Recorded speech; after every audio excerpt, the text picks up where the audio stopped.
บางมีสุภุมาบางปอนថ្ងៃនេះផ្ទះចល័តស្រុកសៃសន្ធោសូមមកបង្ហាញនៅប្រភេទផ្ទះមួយប្រភេទដែលមានទំហំ6ម៉ែត្រគុណនឹង8ម៉ែត្រមាន2បន្ទប់គេងបន្ទប់ទឹកមួយមានពីដានក្រោមឃ្លុំទៅសូក្រោមនេះជាការកម្មងរបស់បងស្រីអតីតជាអ្នកស្រុកស្រីសន្ធោយកទៅដាក់នៅខាងស្រុកភ្នំស្រួយខាងខេត្តកំពង់ស្ពឺឥ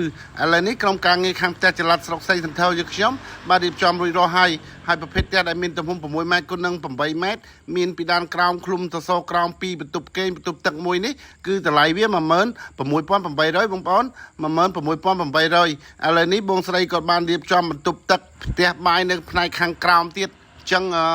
គាត់ក៏រៀបចំរួចរាល់អស់ដែរហើយបងប្អូនទីតាំងរបស់គាត់នេះគឺភ្នំជុំវិញផ្ទះគឺស្អាតណាស់បងប្អូនគឺស្អាតណាស់ហើយចំពោះប្រភេទផ្ទះឈើបងប្អូនពេលដែលយើងយកទៅដាក់នៅទីតាំងដែលមានធម្មជាតិស្អាតបែបនេះគឺរឹតតែស្អាតទៀតបងប្អូនរឹតតែស្អាតទៀតឥឡូវនេះក៏មកបងប្អូនរងចាំយូរខ្ញុំនឹងបង្ហាញប្រភេទផ្ទះដែលមានទំហំ6ម៉ែត្រគុណនឹង8ម៉ែត្រនេះនៅផ្នែកខាងលើទាំងអស់គ្នាហើយភ្ជាប់ជាមួយនឹងធម្មជាតិជុំវិញផ្ទះប្រភេទផ្ទះដែលយើងធ្វើជូនអតិថិជនប្រភេទផ្ទះខ្ពស់គឺយើងធ្វើជាលក្ខណៈចរាកាច់បងប្អូនយើងធ្វើជាលក្ខណៈចរាកាច់ហើយយើងឡើងពីចរាកាច់ហ្នឹងទៅយើងទៅដល់វេរ៉ង់ដាហ្នឹងគឺទំហំ3ម៉ែត្រគុណនឹង8ម៉ែត្រកន្លែងហ្នឹងយើងអាចអង្គុយលេងមើលទេសភាពដូចទីតាំងនេះគឺអស់ទាស់មកបងប្អូនគឺអស់ទាស់យើងសម័យឃើញយើងក្រោកពីព្រឹកមកយើងដាក់កាហ្វេមួយកែវមើលទេសភាពជុំវិញផ្ទះបែបនេះគឺដឹងតែអស់ទាស់ហើយបងប្អូនដឹងតែអស់ទាស់ហើយគឺភ្នំជុំវិញផ្ទះតែម្ដង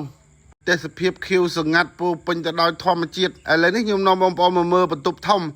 ហ្នឹងគឺទំហំ3ម៉ែត្រគុណនឹង5ម៉ែត្រនៅក្នុងហ្នឹងគឺមានបន្ទប់ទឹកមួយបងប្អូនគឺមានបន្ទប់ទឹកមួយនៅក្នុងបន្ទប់គឺបែបហ្នឹងបងប្អូនគឺបែបហ្នឹងបងប្អូនមើលទៅឃើញស្អាតហើយបងប្អូនបើបងប្អូនឃើញស្អាតបងប្អូនសូមជួយ like ជួយ share ជួយឲ្យបេះដូងផងហើយក្នុងបន្ទប់ទឹកគឺបែបនេះបងប្អូនបន្ទប់ទឹកគឺបែបហ្នឹងគឺយើងរៀបការ៉ូទៅដល់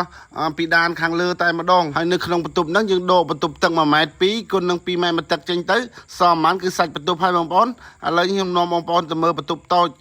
ហ្នឹងអត់មានបន្ទប់ទឹកទេបងប្អូនអត់មានបន្ទប់ទឹកទេគឺទំហំ3ម៉ែត្រគុណនឹង3ម៉ែត្រឥឡូវនេះបងស្រីគាត់បានរៀបចំសម្ភារៈរបស់គាត់ដាក់នៅក្នុងបន្ទប់ហ្នឹងហើយបងប្អូនដាក់ក្នុងបន្ទប់ហ្នឹងហើយពេលដែលគាត់ត្រឡប់មកពីបរទេសវិញគឺគាត់មករៀបចំផ្ទះនេះហើយព្រោះអីគាត់អត់នៅស្រុកខ្មែរទេបងប្អូនគឺគាត់ហោះចុះហោះឡើងគាត់ជាបុគ្គលិកផ្នែកអាកាសចរផ្ទះនេះគឺរួចរាល់ហើយបងប្អូនគឺផ្ទះនេះគឺរួចរាល់អស់ហើយ